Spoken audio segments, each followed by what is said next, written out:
pagi Bapa, selamat pagi Yesus, selamat pagi Roh Kudus. Terima kasih atas anugerah-Mu. Semalam telah berlalu, ku memuji, ku bersyukur, memuliakan nama-Mu. Allah Bapa, Putra Roh Kudus, terima kasih. Shalom, selamat pagi semua yang dikasihi oleh Tuhan kita Yesus Kristus. Kita masih berjumpa di dalam program Sarapan Sorgawi, program Saat Teduh secara khusus untuk siswa-siswi SKBB dan seluruh keluarga besar SKBB, dan juga bagi siapa saja siswa-siswi dari sekolah lain, bahkan para kerabat dan sahabatku, karena firman Tuhan itu diberikan kepada siapa saja yang mau menikmatinya. Mari kita akan berdoa terlebih dahulu. Bapa dalam surga, terima kasih untuk pagi yang luar biasa ini, karena kami masih memiliki nafas kehidupan, kami masih diberi kesempatan untuk menikmati kehidupan lagi. Sebab itu ya Bapa, mampukan kami hidup di dalam kehendak-Mu, di dalam rencana-Mu. Karena kami tahu hidup kami ini hanya daripada-Mu dan untuk-Mu juga. Sebab itu pagi ini ya Tuhan, seperti biasa, tetapi bukan kebiasaan, kami ingin dikenyangkan oleh firman-Mu.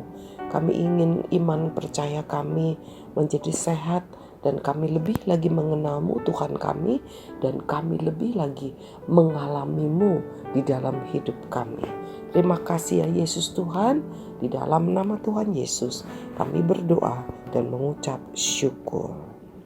Keluarga besar SKBB dan seluruh Bapak Ibu yang mendampingi anak-anak untuk menikmati sarapan sorgawi pada pagi hari ini, dan semua yang tengah menantikan, yang telah menantikan, telah menyiapkan piring hatinya.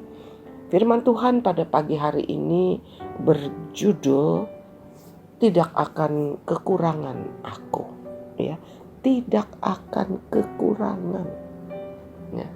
Jadi tidak akan kekurangan. Tapi saya mendengar banyak yang berkata begini, buktinya saya kekurangan. Kalau firman Tuhan berkata tidak akan kekurangan, itu memiliki satu pengertian bahwa memang di dunia ini pasti setiap orang akan mengalami kurang ini, kurang itu, kurang ini, kurang itu. Tetapi ketika ada kekurangan, di situ Tuhan mencukupi sehingga tidak kurang lagi. Ya, mari kita akan membaca firman Tuhan dari satu ayat yang tidak asing lagi. Ada dua ayat yang akan kita baca. Yang pertama di dalam Mazmur pasal yang ke-23 ayat yang pertama. Mazmur Daud. Tuhan adalah gembalaku, takkan kekurangan aku. Kita lihat mengapa bisa dikatakan tidak akan kekurangan. Sebab Tuhan yang menjadi gembala kita. Ya, bukannya manusia, bukannya dewa, bukannya dewi, tetapi Tuhan.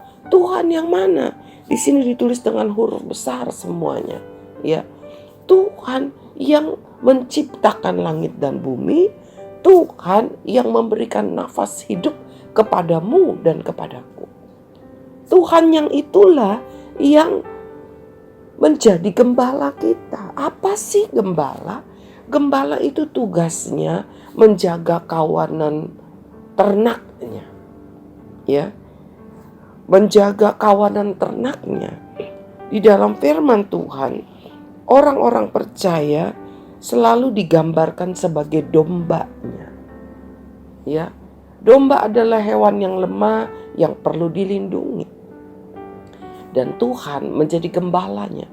Artinya kita memang adalah pribadi-pribadi yang lemah, yang perlu dilindungi, dan Tuhan yang menjadi apa?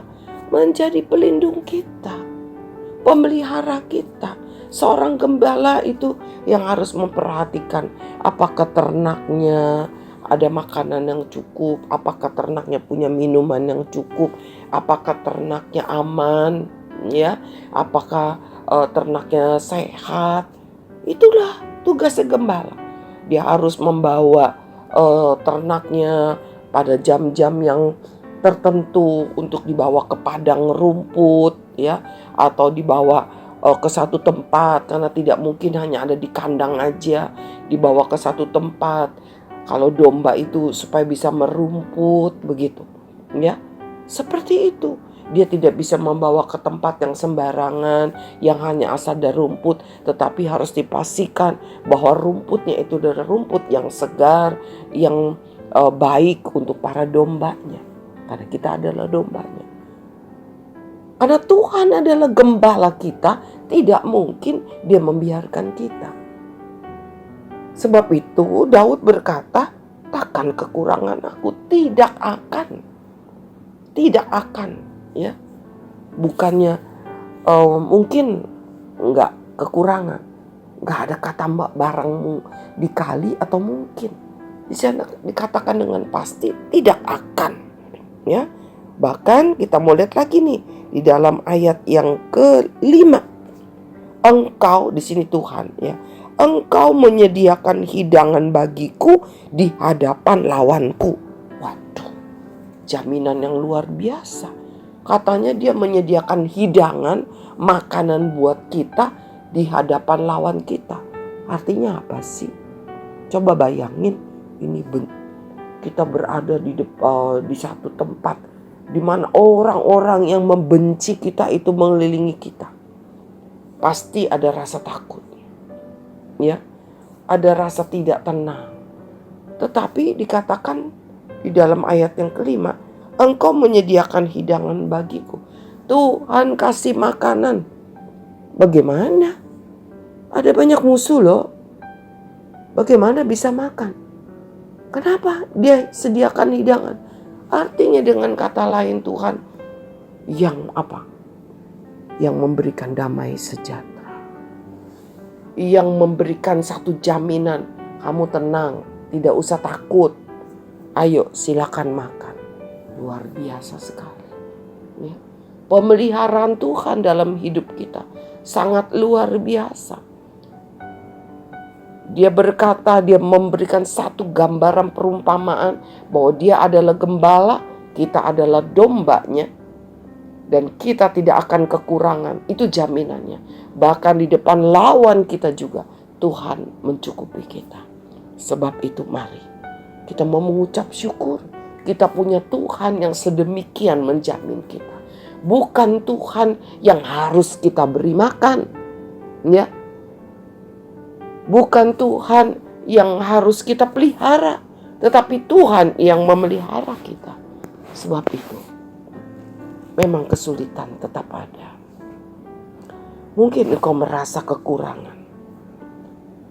Aduh, belum bayar ini, belum bayar itu, makan begitu sedikit, ya. Tetapi saya mau katakan, kita bisa sehat bukan hanya karena makanan saja. Saya sering kali bersaksi bagaimana susahnya di masa kanak-kanak saya ketika ayah saya sudah jatuh miskin. Tidak punya apa-apa buat makan. Tetapi kami tidak pernah kekurangan gizi, ya. Ibu saya selalu, mami saya, Tuhan kasih hikmat bagaimana dengan apa yang ada, anak-anak tetap supaya bisa makan dengan cukup baik, ya. Saya ingat sekali waktu saya di kelas 5 SD, saya harus operasi amandel. Karena amandel saya itu sangat mengganggu. sebentar-sebentar kalau lelah saya pasti akan demam, ya. Sehingga saya sering kali tidak dapat ikut pelajaran, tidak dapat masuk sekolah begitu. Untung saya tetap bisa dapat mengejar ketinggalan kalau saya tidak masuk sekolah begitu, ya. Akhirnya memang dokter katakan saya harus dioperasi. Tidak punya uang, biayanya 11.000 rupiah, tapi tidak punya uang, ya, cukup mahal. Tapi satu hari om saya datang, ya, om saya itu sudah meninggal sekarang. Dia lihat saya sedang demam panas tinggi. Dia bilang, aduh Grace sakit lagi. Iya. Kenapa? Udah ke dokter. Dokter bilang amandel itu penyebabnya. Oh harus dibuang. Iya. Gak ada biaya, kata mami saya. Karena dia bilang kenapa gak dibuang. Kalau ditanya biayanya berapa, 11.000 rupiah.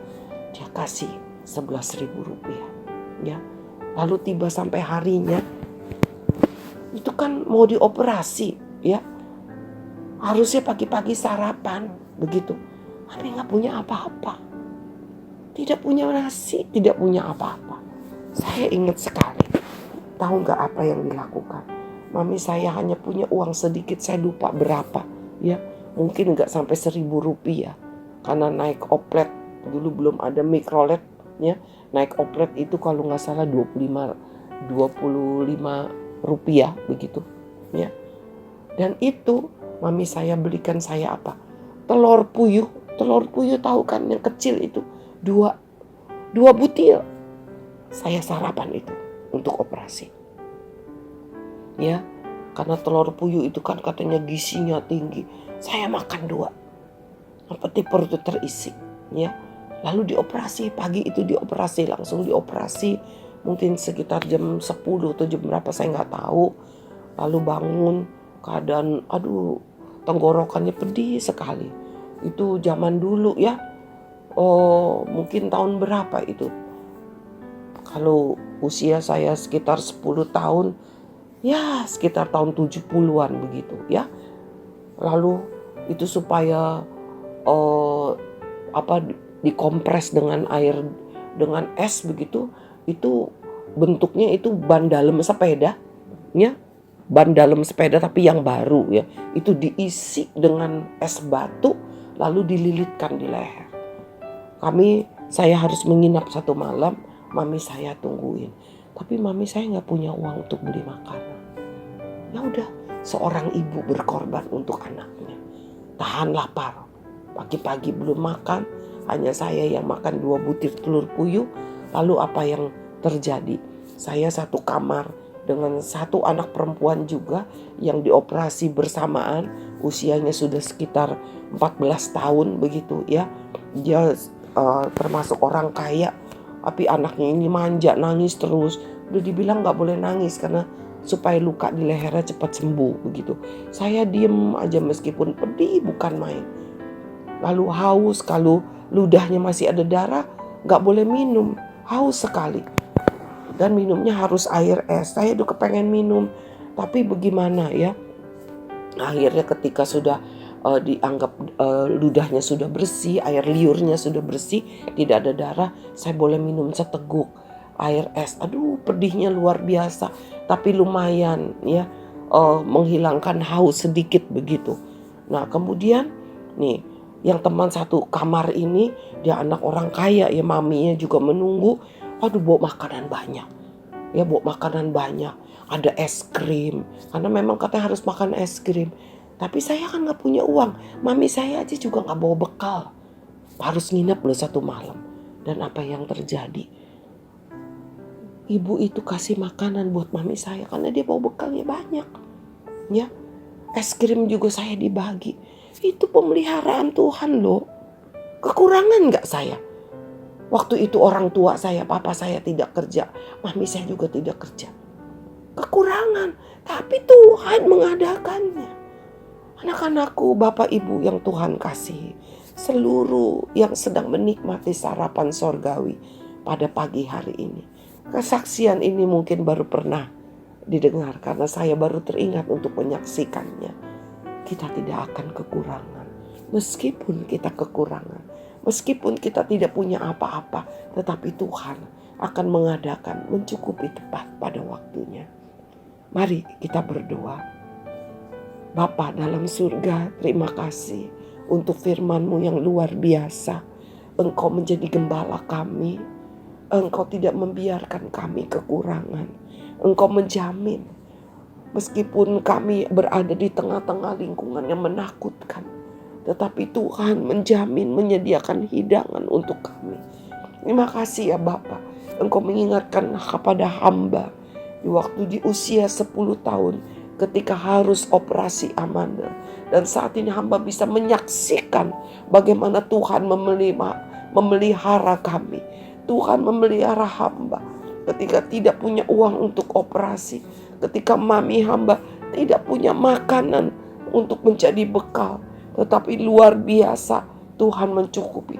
Dan hamba percaya setiap orang, setiap anak yang mendengar kesaksian ini, mereka juga akan mengalami pemeliharaan Tuhan yang luar biasa sesuai dengan kebutuhan mereka. Terima kasih ya Tuhan. Terima kasih untuk pagi ini. Terima kasih buat cinta-Mu. Terima kasih untuk jaminan pemeliharaan-Mu. Di dalam nama Tuhan Yesus, hamba berdoa, hamba memberkati semua firman Tuhan digenapi di dalam hidup setiap keluarga demi keluarga yang berharap dan berseru menanti-nantikan Tuhan Yesus Kristus. Di dalam nama Tuhan Yesus kami berdoa dan mengucap syukur. Amin. Anak-anakku, Tuhan yang kita sembah Tuhan yang baik. Jangan pernah takut ketika engkau mengalami kekurangan. Dia tidak akan membiarkan engkau. Sampai bertemu besok pagi.